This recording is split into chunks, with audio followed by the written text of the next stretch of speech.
You're 23 years old. The uniform still creases where the dry cleaner folded it. Your badge catches the light every time you move, and you notice it every single time. You took the oath in a room full of people who loved you. Your mother cried. Your father shook your hand for the first time like you were a man he respected. You believed every word you said. Serve the community. Protect the vulnerable. Uphold the law without fear or favor. You meant it. That's important to understand. You meant every word. Your first year is patrol, in a neighborhood where 911 calls stack up faster than they get cleared. You're working 12-hour shifts, coming home smelling like cigarette smoke and fast food, sleeping 6 hours, doing it again. Your take-home after taxes and union dues is $3,100 a month. Rent is $1,400. Car payment is $340. Student loans from 2 years of criminal justice classes you never finished are $280. That's $2,020 before you've eaten or kept the lights on. You do the math every month hoping it changes. It doesn't change. Your training officer is a 17-year veteran named Doyle. Quiet man. Knows every block, every face, every corner. You ask him once why he never went for detective. He says detectives spend their lives building cases that prosecutors plea down to nothing. He says at least on patrol you're actually there. Present. You admire that. You want to be that. Doyle retires 8 months into your first year. Knee surgery, then a pension he says barely covers his mortgage. You go to his retirement party. He doesn't look relieved. He looks tired. The first thing you notice is who doesn't get arrested. You stop a car doing 60 in a 35. Driver is calm, well-dressed, hands visible, hands you a license and a business card at the same time. The business card has a name on it you recognize from the precinct bulletin board, a city councilman's chief of staff. Your sergeant's name is handwritten on the back. You write a warning. You tell yourself it's discretion. That's what they call it. Discretion. It's the first time you use that word to explain something you know isn't right. 6 months later, a veteran officer named Briggs starts riding with your unit on overtime shifts. Briggs is 38, owns a house, coaches youth football on weekends, has a daughter in private school. He's loud and funny and the kind of cop everyone wants to work with. You like him immediately. He takes you to a diner after a shift and buys your coffee and asks how you're holding up financially. You tell him the truth because he asked like he already knew the answer. He nods. Says the city takes everything you give and pays you just enough to keep giving. Says it's designed that way on purpose. Then he changes the subject and you go home and don't think about it again for 3 weeks. Briggs brings it up again on a Tuesday night, parked outside a bodega waiting on a call that never comes. He's casual about it, the way you'd ask someone if they want gum. He says there are ways to supplement. Says certain business owners in the precinct pay for guaranteed response times, for cars to sit outside their locations on Friday nights, for problems to get handled quietly instead of through reports that create paperwork and court dates and bad press. He says nobody gets hurt. He says you're not looking away from anything serious, just easing the friction that makes the neighborhood work. You don't say yes. You don't say no. You say you'll think about it. That night you check your bank account. You have $180 until payday. Payday is 9 days away. The first payment is $600 cash from a restaurant owner named Mr. Ose, who runs a Ghanaian spot on Clement Street. Briggs introduces you. You shake hands. You drive past his restaurant twice a night for 2 weeks. Nothing happens at the restaurant.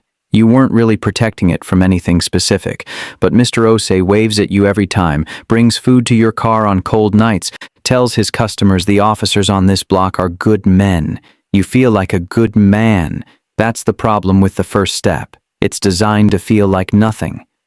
By the end of your second year, you're clearing an extra $1,800 a month, not from one source, from several. A liquor store, a parking structure whose owner doesn't want tickets written on his block during peak hours, a bail bondsman who pays for early information on arrests in your precinct.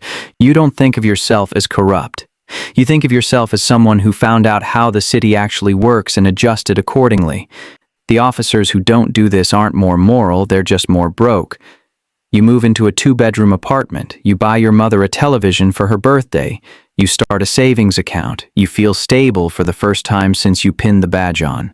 Stability feels like justice when you've never had it. Briggs introduces you to a man named Cutter. Not a cop. a civilian who moves between neighborhoods like he owns the air in them. Cutter is connected to a crew running stolen goods through a warehouse on the east side.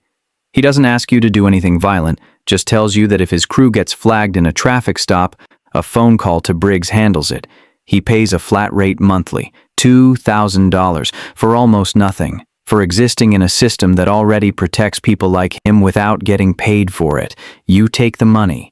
You tell yourself you're not on his payroll. You're just being realistic about the relationship between law enforcement and the communities it operates in. That's a sentence you actually say to yourself in the mirror. The mistake happens on a Thursday evening in October. Cutter's warehouse gets flagged. Not by your unit. By a federal task force tip that routes through a sergeant you've never worked with. The raid happens before anyone calls Briggs. 4 of Cutter's people get taken in. Inventory worth $300,000 gets seized. Cutter loses a significant piece of his operation in one night. 2 days later, Briggs calls you. Not a text. A call. He tells you to meet him at a parking structure on 9th. He's standing by his car when you arrive, and he's not the loud, funny man from the diner. He's still. His voice is low. He tells you Cutter is unhappy. That Cutter knows the task force tip came from inside the precinct. That Cutter believes someone talked. He doesn't say your name directly. He doesn't have to.